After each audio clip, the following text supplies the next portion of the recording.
Chairman cardiology मंगलम Medicity hospital. आज ये अवगत कराना चाहता हूँ कि आज हृदय रोग उपचार की हमारे पास में बेहतरीन तकनीक और वर्ल्ड के बेस्ट उपकरण मौजूद है, बस बेस्ट कैथ लैब है।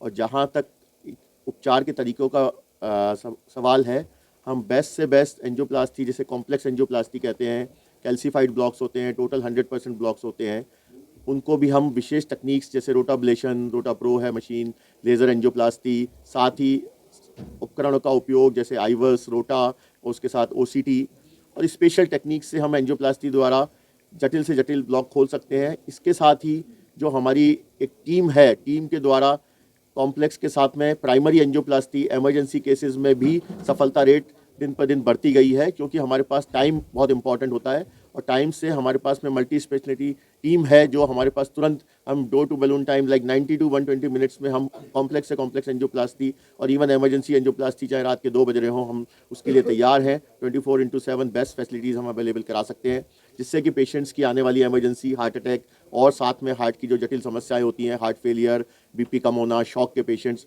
उनको हम टाइमली ट्रीटमेंट दे सकते हैं और ज़्यादा से ज़्यादा ज़िंदगियाँ बचा सकते हैं और उनसे आने वाले समय में उनकी मॉर्बिडिटी और मॉर्टेलिटी को कम कर सकते हैं। धन्यवाद। ये जो आजकल आप अभी बता भी रहे थे, कोविड वजह है या कोविड के साथ में हमारा जो खान पान, जीवन शैली, जिसमें हम मुख्य तरह 7-8 कारण जो बताते हैं। नंबर 1 धूम्रपान आज भी रुका नहीं है, सोसाइटी में स्मोकिंग बढ़ती जा रही है। हम अपने हेल्थ चेकअप्स में कभी कोलेस्ट्रॉल का चेकअप कराते नहीं हैं, लिपिड्स का चेकअप होना चाहिए, डायबिटिक्स ज़्यादा बढ़ गए हैं, वेट बढ़ता जा रहा है, सेडेंट्री लाइफ स्टाइल हो गई है, मॉर्निंग वॉक का टाइम नहीं मिलता है। ये सब कारण हैं, अत्यधिक weight, blood pressure, diabetes, smoking और अत्यधिक वसा का सेवन, सेडेंट्री लाइफ स्टाइल, ये मुख्य कारण है। साथ में तनाव, इसकी वजह से प्लाक्स रप्चर हो सकते हैं, हार्ट अटैक आ सकता है। तो हमारा ये प्रयास है कि ये अवेयरनेस फैलाएं कि इन हृदय रोगों की रोकथाम जरूरी है और जरूरत पड़ने पर हम 24/7 हमारी टीम के साथ आपके साथ हैं। कि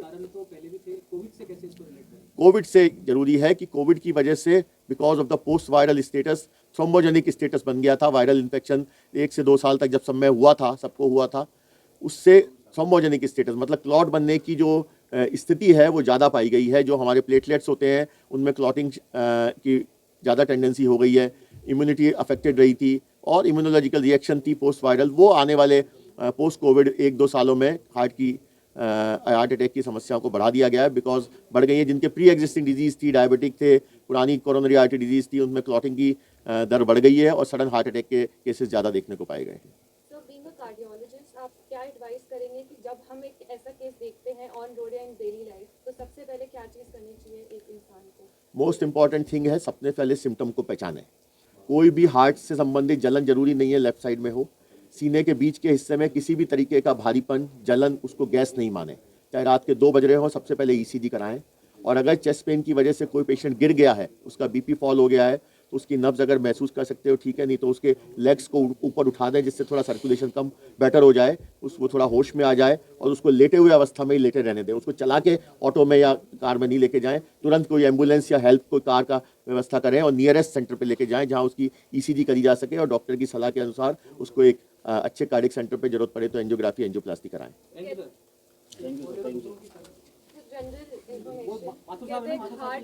हार्ट पेशेंट जो है उनको एक मेडिसिन रखनी चाहिए हमेशा अपने पास, which is very important when you get a heart attack या हार्ट फेलियर। नहीं, ऐसा देखिए, ऐसा है, आम पब्लिक के लिए सेल्फ मेडिकेशन बहुत ज़्यादा घातक हो सकता है। नहीं, तो हार्ट पेशेंट भी कैसे डिसाइड करेंगे कि मुझे वो दिक्कत हो रही है, एसिडिटी है या चेस्ट पेन है, किस कारण से है, गैस का है या हार्ट का है।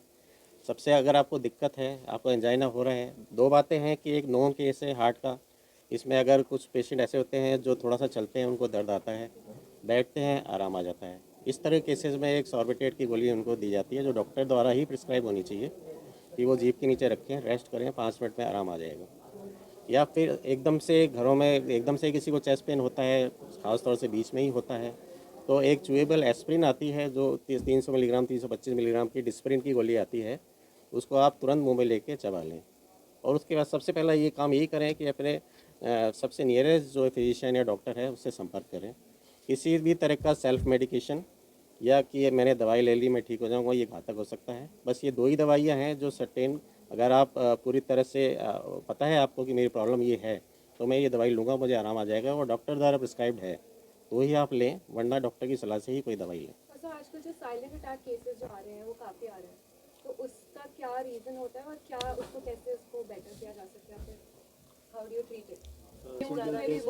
साइलेंट अटैक ज़्यादा मैं उस पर आता हूँ। जो साइलेंट अटैक ज़्यादातर केसेस में होते हैं वो महिलाओं में और ज़्यादा एज के लोगों में होते हैं, क्योंकि और तीसरी चीज़ डायबिटीज़ पेशेंट्स में, वहाँ पर उनके जो न्यूरॉन्स हैं जो कि पेन सेंसेशन आपको देते हैं, जो कि यंग एज में देते होते हैं, वो अक्सर उस तरह से काम नहीं करते, और मरीज़ का जो प्रेजेंटेशन है वो की बजाय दर्द होने के, सांस की दिक्कत, चक्कर महसूस होना या कुछ घबराहट माना, पसीना जैसी दिक्कतें, ये सब चीज़ें ज़्यादा कॉमनली प्रेजेंट करती हैं बजाय कि फ्रैंक पेन।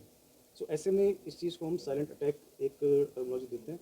बाकी जो आपने क्वेश्चन किया कि बच्चों में आजकल या फिर नौजवानों में दिक्कतें बढ़ रही हैं, सो हम जो हार्ट अटैक है उसको दो तरह से डिवाइड करते हैं। एक तो कोलेस्ट्रॉल की वजह से हार्ट अटैक आना या ब्लॉकेज से हार्ट अटैक का हो जाना, और दूसरा होता है कि कोरोनरीज यानी हार्ट की नसों में स्पाज्म की वजह से ऐसी दिक्कतें आना। कोरोना की वजह से डेफिनेटली डॉक्टर साहब ने बताया कि केसेस बढ़े हैं, वन।